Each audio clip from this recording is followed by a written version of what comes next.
And what else could we do? We can also unlock the secrets of the Big Bang. You see, Einstein's equations break down at the instant of the Big Bang and the center of a black hole. The two most interesting places in the universe are beyond our reach using Einstein's equations. We need a higher theory, and that's where string theory comes in. String theory takes you before the Big Bang, before Genesis itself. And what does string theory say?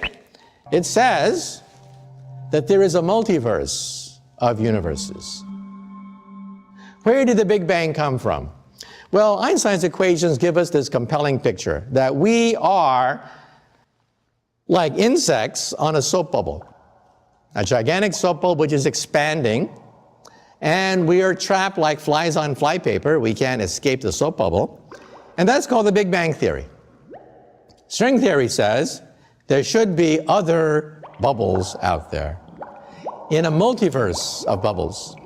When two universes collide, it can form another universe. When a universe splits in half, it can create two universes, and that, we think, is the Big Bang. The Big Bang is caused either by the collision of universes or by the fissioning of universes.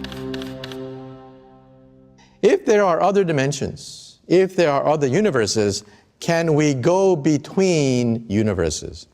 Well, that, of course, is very hard. However, Alice in Wonderland gives us a possibility that maybe one day we might create a wormhole between universes. This is a wormhole.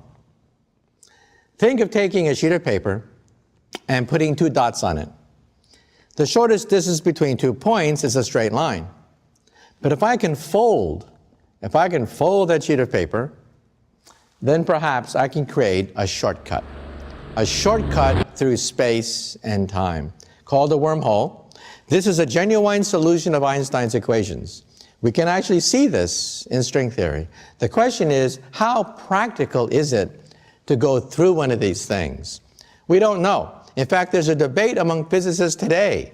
Stephen Hawking, many physicists are jumping into the game of trying to figure out whether it's physically possible to go all the way through a wormhole. Because if you could, then you might be able to use this as a time machine. Since string theory is a theory of everything, it's also a theory of time. And time machines are allowed in Einstein's equations, but to build one is extremely difficult. Far more energy is required than a simple DeLorean with plutonium.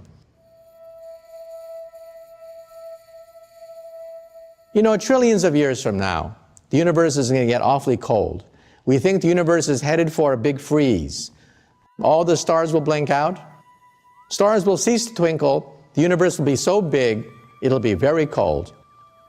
At that point, all intelligent life in the universe must die. The laws of physics are a death warrant to all intelligent life. There's only one way to escape the death of the universe, and that is leave the universe. We are now, of course, entering the realm of science fiction, but at least we now have equations, the equations of string theory, which will allow us to calculate if it is possible to go through a wormhole, to go to another universe where it's warmer, and perhaps we can start all over again.